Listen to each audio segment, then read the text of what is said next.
സ്വന്തമായി ഒരു തുണ്ട് ഭൂമിയും ഒരു വീടും ഇതെല്ലാവരുടെയും സ്വപ്നമാണ്. അതിനുവേണ്ടി പഞ്ചായത്തിൽ അപേക്ഷ നൽകി കാത്തിരുന്ന ഒരു നിർധന കുടുംബത്തിന് അതേ പഞ്ചായത്തിലെ തന്നെ ഒരു ജീവനക്കാരൻ സ്വന്തം സ്ഥലം എഴുതി നൽകിയിട്ടാണ് മാതൃകയായത്. വയനാട് മുള്ളൻകൊല്ലി പഞ്ചായത്തിൽ നിന്നാണ് ഈ നന്മയുടെ കഥ. മുള്ളൻകൊല്ലി പഞ്ചായത്ത് ഓഫീസിലെ അക്കൗണ്ടന്റ് അനീഷ് ഷാജും അധ്യാപികയായ ഭാര്യ ഹരിതയുമാണ് 4 സെന്റ് സ്ഥലം സൗജന്യമായി എഴുതി നൽകിയത്. ലൈഫ് പദ്ധതിയിൽ ഭൂരഹിത ഭവനരഹിത പട്ടികയിൽ ഉൾപ്പെട്ട കുടുംബത്തിനാണ് ഇവർ സ്വന്തം ഭൂമിയിൽ ഒരു ഭാഗം രജിസ്റ്റർ ചെയ്ത് നൽകിയത്.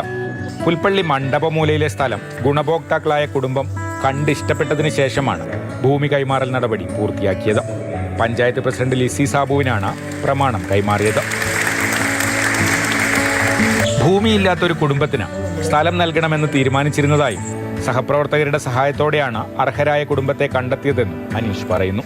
പലപ്പോഴും VO ഓഫീസിൽ വന്ന് വീടിൻ്റെ കാര്യം അന്വേഷിച്ച് മടങ്ങുന്ന ഒത്തിരി ആളുകൾ കണ്ടപ്പോൾ അവരെല്ലാം തടസ്സം എന്താണെന്ന് ചോദിച്ചപ്പോൾ വീടിനുള്ള ഭൂമിയില്ല എന്നുള്ളത് നമ്മളെ VOമാരെന്നോട് പറയുകയുണ്ടായി. അപ്പോൾ അങ്ങനെ ആണെങ്കിൽ ഒരു കുടുംബത്തിനുള്ള വീട് വെക്കാനുള്ള ഭൂമി നൽകാൻ ഞാൻ തയ്യാറാണെന്ന് അറിയിക്കുകയും അങ്ങനെ ഒരു കുടുംബം വന്നപ്പോൾ അവരുടെ എന്നെ പരിചയപ്പെടുത്തുകയും ഞങ്ങളെല്ലാവരും കൂടി അവരെ സ്ഥലം കൊണ്ടേ കാണിക്കുകയും ചെയ്തു. അവർക്ക് സ്ഥലം ഇഷ്ടപ്പെട്ടതിനെ തുടർന്നാണ് നമ്മൾ രജിസ്ട്രേഷൻ നടപടികൾ പൂർത്തീകരിച്ചത്. ഇനി ഇതൊരു പൊതുപരിപാടിയായി നടത്താനൊന്നും ആഗ്രഹിച്ചിരുന്നില്ല. കാരണം ദാനം സ്വീകരിക്കുന്നതിൻ്റെ ആത്മാഭിമാനം വലുതാണ് എന്നുള്ളതാണ് നമ്മുടെ ചിന്താഗതി. അപ്പോൾ ഒരു രഹസ്യമായ ദാനമായിട്ടായിരുന്നു നമ്മൾ വിചാരിച്ചിരുന്നത്.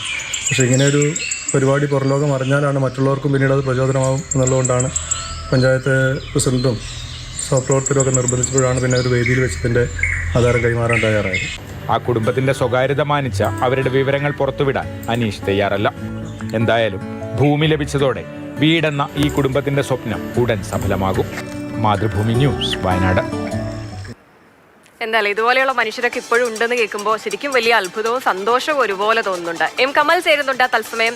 കമൽ, ഇപ്പോൾ എല്ലാവരും സഹായിക്കാനുള്ള മനോഭാവമുള്ളവരൊക്കെ ആയിരിക്കും. അന്നത്തിന് ബുദ്ധിമുട്ടുന്ന മനുഷ്യരാണെങ്കിൽ ഒരു നേരത്തെ അന്നം കൊടുക്കും. ഇനിയിപ്പോൾ അല്ല, വീടില്ലാത്തവരാണെങ്കിൽ ആ വീട് വെക്കുന്ന സഹായത്തിലേക്ക് കുറച്ച് പണം കൊടുക്കും. അങ്ങനെയൊക്കെയാണ് മിക്കവരും സഹായിക്കുന്നത് കണ്ടിരിക്കുന്നത്. ഇപ്പോൾ സ്വന്തം ഭൂമി തന്നെയാണ് അങ്ങ് എഴുതി കൊടുത്തിരിക്കുന്നത്. ശരിക്കും ആ വലിയ മനസ്സിന് നല്ലൊരു കയ്യടി കൊടുക്കേണ്ടത് തന്നെയാണ്. അതോടൊപ്പം എടുത്തു പറയേണ്ട ഒരു കാര്യം എൻ്റെ മനസ്സിൽ തട്ടിയത്, ഇതൊരു വാർത്തയാകണം ഞാൻ ആഗ്രഹിച്ചിട്ടേ ഇല്ല എന്ന് പറഞ്ഞ ആ വാക്കുകളാണ്. എന്തായാലും അദ്ദേഹത്തിന്റെ ആ മനസ്സിന് നമ്മൾ എഴുന്നേറ്റ് നിന്നൊരു കയ്യടി കൊടുക്കണം. അടിപൊളിയാണ്. നമുക്കറിയാം, നമ്മുടെ നാട്ടിൽ എത്ര ആളുകളാണ് ഒരു വീടിന് വേണ്ടി ഒക്കെ ഓഫീസുകൾ കയറി ഇറങ്ങുന്നത്. നമ്മുടെ ലൈഫ് പദ്ധതിക്കൊക്കെ എത്ര പേര് കാത്തിരിക്കുന്നു. അതുപോലെ പഞ്ചായത്ത് ഓഫീസിലും മറ്റ് അധികൃതരുടെ അടുത്തൊക്കെ എത്ര പേരാണ് കയറി ഇറങ്ങുന്നതെന്നൊക്കെ നമുക്കറിയാം. ലൈഫ് പദ്ധതിയിൽ തന്നെ ഭൂമി ഉള്ളവർക്കാണെങ്കിൽ കുറച്ചുകൂടി എളുപ്പമാണ് ലൈഫ് പദ്ധതിയിൽ വീട് കിട്ടാൻ. പക്ഷേ ഭൂരഹിതരാണെങ്കിൽ ഭൂമി കൂടി കണ്ടെത്തണം. അങ്ങനെ ഒരുപാട് ആളുകൾ ശ്രമിക്കുമ്പോഴാണ് ഒരു പഞ്ചായത്തിൽ അങ്ങനെ ഭൂമിയില്ലാതെ വീടിനുള്ള അപേക്ഷയുമായി വന്ന ഒരാൾക്ക് ആ പഞ്ചായത്തിലെ അക്കൗണ്ടന്റ് തന്നെ 4 സെന്റ് സ്ഥലം സൗജന്യമായി നൽകുന്നത്. അനീഷ് ഷാജ് വയനാട് മുള്ളൻകൊല്ലി പഞ്ചായത്തിലെ അക്കൗണ്ടൻ്റാണ്. അദ്ദേഹത്തിന് ഇങ്ങനെ ആർക്കെങ്കിലും കുറച്ച് ഭൂമി കൊടുക്കണം അങ്ങനെ ഒരു മനസ്സ് നേരത്തെ ഉണ്ടായിരുന്നു. അപ്പോൾ സഹപ്രവർത്തകരോടൊക്കെ പറഞ്ഞപ്പോഴാണ് ഇങ്ങനെ ഒരാൾ കുറേയായി ഓഫീസിൽ വരുന്നു, അദ്ദേഹത്തിന് ഭൂമിയില്ല, ലൈഫ് പദ്ധതിയിൽ വീടിന് വരുന്നതാണെന്ന് പറഞ്ഞപ്പോൾ അദ്ദേഹത്തിന് തന്നെ ആ ഭൂമി കൊടുക്കാൻ തീരുമാനിച്ചു. ആ കുടുംബം, ഈ ഗുണഭോക്താക്കളായ കുടുംബം പോയി നോക്കി ഇഷ്ടപ്പെട്ടാണ് ഈ ഭൂമി അവർ സമ്മതിച്ചത്. അങ്ങനെയാണ് അവർക്ക് ഭൂമി കൈമാറിയത്.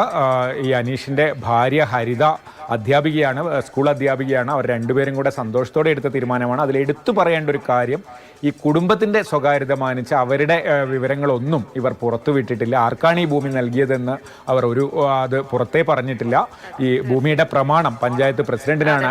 കുടുംബത്തിന്റെ ഒരു സ്വകാര്യത അത് വളരെ വിലപ്പെട്ടത് തന്നെയാണ്. എന്തായാലും അവർക്ക് സന്തോഷമായി അവിടെ വീട് വെച്ച് കഴിയാൻ സാധിക്കട്ടെ. അതുപോലെ തന്നെ അനീഷിനും കുടുംബത്തിനും എന്നും നല്ലത് മാത്രം.